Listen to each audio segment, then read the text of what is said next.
ነካክታው የተኛውን በሬ አደረጉት አውሬ ማለት ይሄ አይደለ? ይኸውላችሁ የኔ የዚህ ዓለም ዋንጫ አሸናፊ ትሆናለች ብዬ የምገምታት ቀዳሚዋ ብሔራዊ ቡድን ስፔን ናት። ዛሬም እንግዲህ ኬፕ ቨርዲ ላይ አቻ ከተለያየች በኋላ እልኋን ሳውዲ አረቢያ ላይ 4-0 በሆነ ሰፊ ውጤት በማሸነፍ እንግዲህ መወጣት ትችላለች። ጨዋታው ሙሉ በሙሉ ዶሚኔት አድርገው ነበር። ሳውዲ አረቢያዎች በጨዋታው ላይ አልነበሩም ማለት ይቻላል። ስፔኖች በፈለጉት መንገድ ነበር ጨዋታው ሲሄድ የነበረው። በመጀመሪያ አጋማሽ ሁሉንም ነገር የጨረሱት ማለት ይቻላል። ላሚን ያማልም በዓለም ዋንጫው የመጀመሪያ ጎሉን ማስቆጠር ችሏል። ለሱ ደስ ብሎኛል። 10ኛው ደቂቃ ላይ የመክፈቻውን ጎል ካስቆጠረ በኋላ 21ኛውና 24ኛው ደቂቃ ላይ ኦያርዛባል ሁለት ጎሎችን አከታትሎ አስቆጥሮ እንግዲህ ስፔን 3-0 ገና በ25 ደቂቃ ውስጥ ነበር መምራት ይችላል የነበረው ማለት ነው። ኦያርዛባል ግን ጋይስ ሌላ ታሪክ ላይ ያለ ተጫዋች ነው። የምሬ ነው። በጣም ሲበዛ አንደርሬትድ ማለት ነው። ለስፔን ብሔራዊ ቡድን ደግሞ በደንብ ፊት የሚያደርግ የቡድን ተጫዋች ነውና ዛሬ ሁለት ጎል እንዲሁም ደግሞ አንድ አሲስት በስሙ ማስመዝገብ ችሏል። ባለፉት 13 ጨዋታዎች ደግሞ ለስፔን 21 የጎል አስተዋጽኦችን ማድረግ ችሏል ማለት ነው።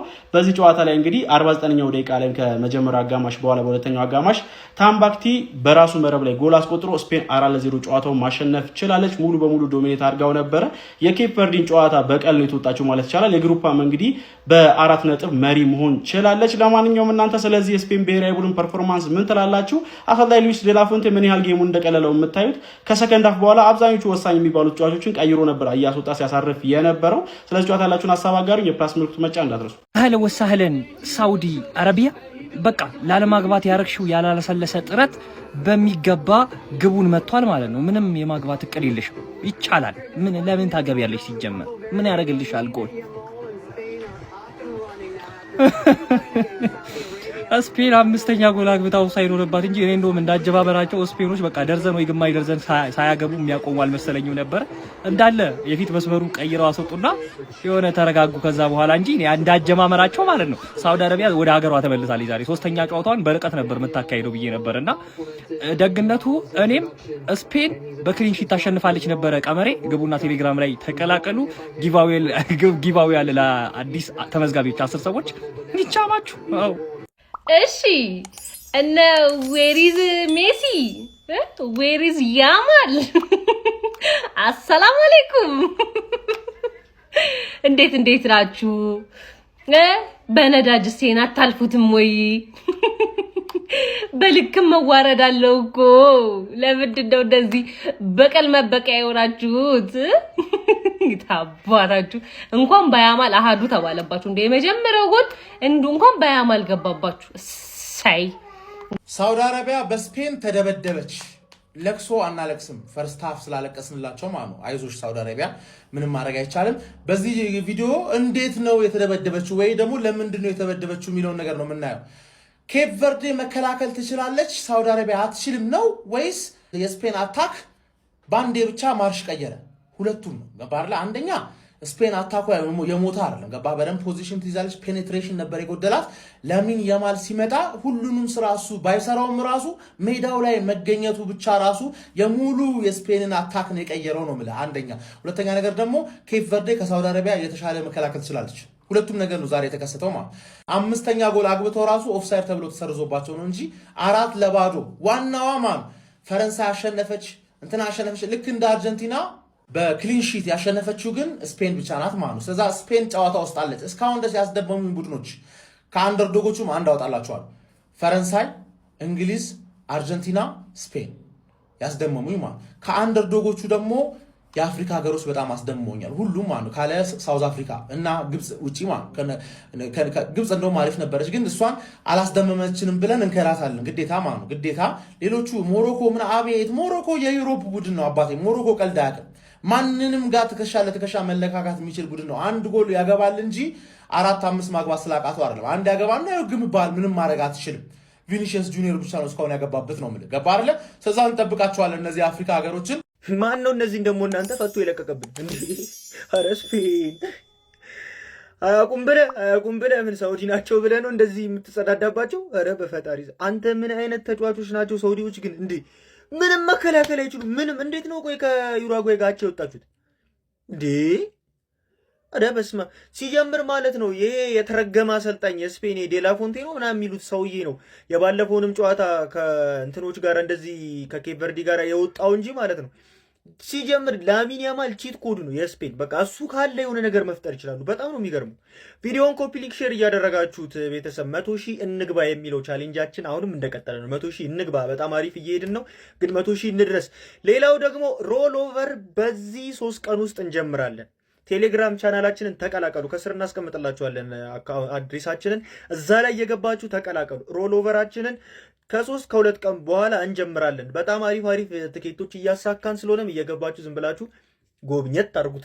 ይመቻችሁ። ኤኒዌይስ ስፔን ግን አምራለች። ሌላው ተፈሪው ሀገር ስፔን ነው። እኔ ምን እንደሚቻለን አላቅም። በጣም ስፔን አምራለች። እስካሁን ካየኋቸው ቲሞች አሪፍ ጨዋታ የተጫወቱት ከዚህ ሙሉ ቲሞች ፈረንሳይ ናቸው። ቀጥሎ እንግሊዝ፣ ከዛ ኔዘርላንድ ነው። አሁን አራተኛዋ ቲም ስፔን ሆናለች ማለት ነው። ፎሎ ማድረግ እንዳይረሳ። በላሚን ያማል የታከመው የስፔን ብሔራዊ ቡድን ጋይሶች በመጀመሪያው ምድብ ጨዋታ ከኬፕ ቨርዴ ጋር ተቸግራ ያለ ግብ የተለያየችው ስፔን በዛሬ በምድቡ እጅግ ወሳኝ በነበረው ሁለተኛ ጨዋታ ሳውዲ አረቢያን 4-0 በሆነ ውጤት ማሸነፍ ችላለች። ላሚን ያማል ኢፌክት በደንብ የተመለከትንበት ጨዋታ ነበረ። እንግዲህ በሃምስትሪንግ ጉዳት መነሻነት በመጀመሪያው ጨዋታ ተቀይሮ ነበር ላሚን ያማል የገባው። ዛሬ እንግዲህ ከመጀመሪያ በቋሚነት ነው እንግዲህ የዛሬውን ጨዋታ መጀመሪያ የቻለው። በደንብ የእሱን ተጽዕኖ የተመለከትንበት አስደናቂ የመጀመሪያውን አጋማሽ ነው የስፔን ብሔራዊ ቡድን ከሳውዲ አቻው ጋር ያሳለፈው። ሚኬል ኦያርዛባል የሶሲዳዱ አጥቂ 2 ግቦችን አስቆጥረዋል። በመጨረሻ 8 የብሔራዊ ቡድን ጨዋታ 10 ግቦችን ማለት ነው። ይህም ሶሲዳዱ አጥቂ ኦያርዛባል ምን አይነት አስደናቂ የናሽናል ቲም ፎርም ላይ እንደሚገኝ ማሳያ ነው። ላሚን ያማል 1 ግብ ሲያስቆጥር ቀሪዋ 1 ግብ ደግሞ የሳውዲ አረቢያ ተጫዋች በራሱ ግብ ላይ ያስቆጠራት ኳስ ነበረች። እንግዲህ በሁለተኛው አጋማሽ ከጉዳት የመጣው ያማል በቂ ረፍት እንዲያገኝ በሚል አሰልጣኝ ሉዊስ ዴላ ፉዌንቴስ ቀይረው አስወጥተውታል። ኦልሞስት 45 ደቂቃ ብቻ ነው የተጫወተው። በዚህም እንግዲህ የስፔን ብሔራዊ ቡድን 4 ነጥቦችን በመያዝ ከምድብ የማለፍ እድሏን ይበልጥ አስፍታለች ማለት ይቻላል። ስፔኖች ማለት ለምን ዩሮን እንዳሸነፉ ዛሬ ነው ያሳዩት። ወርልድ ካፕ ላይ 4-0 ሳውዲ አረቢያን 4-0 ማን ላሚን ያማል አገባ። የመጀመሪያ የወርልድ ካፕ ጎሉ ማለት 10 ደቂቃ ነው የፈጀበት ለማግባት። ጥቅም ኦያርዛባል እዛ አሲስት አደረገለት። ምን አይነት ጎል ነው! አቶ ኦያርዛባል ይችላል። ባለፈው የደደበ ጨዋታ ሲጫወት ነበር። ዛሬ ግን በጣም የሚያምር 2 ጎል 1 አሲስት አድርጎ ነው የወጣው ማለት። ፈርስት ሃፍ ላይ ቀየረው። አረ ዴላ ፉዌንቴ አረበናቴ ሶያ ሃትሪክ ይስራበት። እኔ ይሄን ሶዬ ቦነ መተዋለሁ ዛሬ። ለምን ሃትሪክ መስራት አልነበረበት? ወርልድ ካፕ ሃትሪክ ያስፈልገዋል። ገብቷቸዋል። ያማልም እንደዚህ አይነት የወደቁ ጌሞች ላይ ደግሞ ጂኦን ከፍ ማድረግ አለበት። ለምንድን ነው የሚቀይራቸው? ያን ያህል ዲፕ አይደለም። ማን ኒኮ ዊሊያምስን ቀይሮ አስገባው ምናምን። በቃ ይሄ ማለት ነው በስትክክል ማለት ስፈልግ 6 አገባለሁ፣ ግን ማሸነፍ ስለፈለኩ ብቻ 4 አግብቼ ነው የወጡት አይነታቸው ወፍ ነው ዛሬ የተጫወቱ። እነ ፔድሪ ምናምን ወደ ኋላ እየመለሱ ነበር። ሰከንድ ሃፍ ላይ ቅዝቅዝ አድርገውት ነበር ሲጫወቱ ነበር።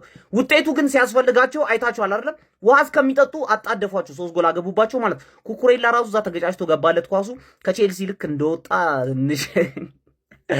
ማን ምን አይነት ቲም ነው ስፔን ማለት ነው። ትንሽ አሁን ገብቷቸዋል። ሰከንድ ጌም በኋላ ትንሽ እየፈሯቸው፣ ምክንያቱም ይሄ ስቴትመንት ነው። ይሄ ዊን ስቴትመንት ኖርማል አይደለም። ገብቷቸዋል። ጥሎ ማለፍ ላይ ፍሩን እያሉ ነው፣ መልእክት እያስተላልፉ ነው። ላሚን ያማል ለሀገሩ የመጀመሪያውን የዓለም ዋንጫ ግብ ማግባት ችሏል። እንግዲህ አሁን በጣም እየወደድኳቸው ካሉ ተጫዋቾች ውስጥ አንዱ ይሄ ሱፐርስታር ነው።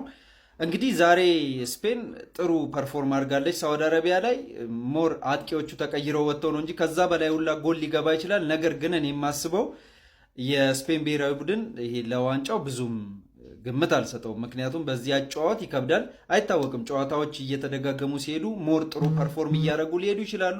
ከዛ ውጭ ግን አሁን እያሳዩ ያሉት ፐርፎርማንስ ብዙም አይደለም። ስፔሻሊ እዚህ ልጅ ላይ ዲፔንድ የሚሆኑ ከሆነ በቃ እሱን ከጨዋታ ውጭ ማድረግ ከተቻለ ብዙም እንቅስቃሴያቸው የተገደበ ነው ብዬ አስባለሁ። ሲጀመር ሁሉም የሀገራት ክለቦች ማን ነው ኢትዮጵያ ላሉ ፋኖች ምላሽ እየሰጡ የሚጮቱ ነው የሚመስሉት። ባለፈው ዕለት በኬፕ ቨርዴ 0-0 ወጣች ተብላ የታማችው ስፔን አይደለችም።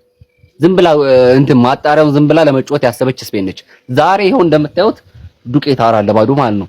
ሳውዲ አረቢያ እንዳትሞት እንዳድና አድርገው ይላችሁ። ያማል 11ኛው ደቂቃ ላይ አገባ። ከዛን 21ኛው ላይ እና 24ኛው ደቂቃ ላይ ኦያርዛባል የተባለው ተጫዋች አገባ። ከዛን አንደኛው ራሱ ሳውዲ አረቢያ ተጫዋች ራሱ ላይ አገባ። ኦጂ ማለት ነው። ምላሽ እየሰጡ የሚጮቱ ነው የሚመስሉትና እኔ በጣም ይገርሙኝ። ለማንኛውም 4-0 ሳውዲ አረቢያ እንዳትሞት እንዳድና አድርጋ ዱቄት አደረገቻት። ያማል ባለፈው ዕለትም ይግባ ይባል የነበረው ለዚህ ነው። ሙሉ ሲጮት ያማል በቃ ይመቸዋል። 11ኛው ደቂቃ ላይ አገባ።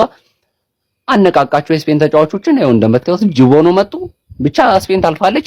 ተከታዩ ማን እንደሚያልፍ ማወቅ ብቻ ነው እኔ ቀረን። ይመቻችሁ። ላይክ፣ ሼር፣ ኮፒ ሊንክ ፎሎ ይደረግ። ላሚን በዓለም ዋንጫው ታሪክ መጻፍ ጀምሯል። ስፔን 4-0 በሆነ ውጤት ማሸነፍ ትችላለች ሳውዲን። ላሚን ያማል ጎል አስቆጥሯል። ምንድነው የተፈጠረው ደግሞ ላሳያችሁ። በትንሽ እድሜያቸው ጎል ያስቆጠሩ ተጫዋቾች እኚህን ይመስላሉ። 10 ተጫዋቾች። ከነዛ ውስጥም ላሚን ያማል በ18 ዓመት ከ343 ቀን በትንሽ እድሜው ጎል ያስቆጠረ ተጫዋች ሆኗል። ፔሌ ነው በ17 ዓመት ከ239 ቀኑ በትንሽ እድሜው ጎል በማስቆጠር ትልቅ ሪካርድ ያለው እሱ ነው። ሌሎች ከምናውቃቸው ማይክል ኦዌን አለ እዚህ ጋር፣ ጋቪ አግብቷል። ሊዮኔል ሜሲ በ18 ዓመት ከ357 ቀኑ በትንሽ እድሜያቸው ጎል ያስቆጠሩ ተጫዋቾች ይህንን ይመስላሉ። ለማንኛውም ስፔን ይህንን ትመስላለች። ነገር ግን ላሚን ያማል 45 ደቂቃ ነው የተጫወተው፣ ከረፍት በኋላ አልገባም። ኦሪዛባል ደግሞ በባለፈው ተተችቶ ነበር። ዛሬ 2 ጎሎችን ማስቆጠር ችሏል። 1 ጎል ኦን ጎል ነው ያስቆጠሩት። 4-0 በሆነ ውጤት ጨዋታው ተጠናቋል። አሁን ደግሞ ኢራን ከቤልጂየም የሚጫወቱ ይሆናል። እሱን ጨዋታ ለመከታተል ቴሌግራም ሰርቻችሁ ላይ እንደተለመደው ኤምጂኤስ ስፖርት ኒውስ እቺን ሰርች አድርጋችሁ መግባት ትችላላችሁ። እዛ ላይ ደቅ የሚደረግ ነገር ደቅ ይደረግላችኋል ማለት ነው። ይመቻችሁ።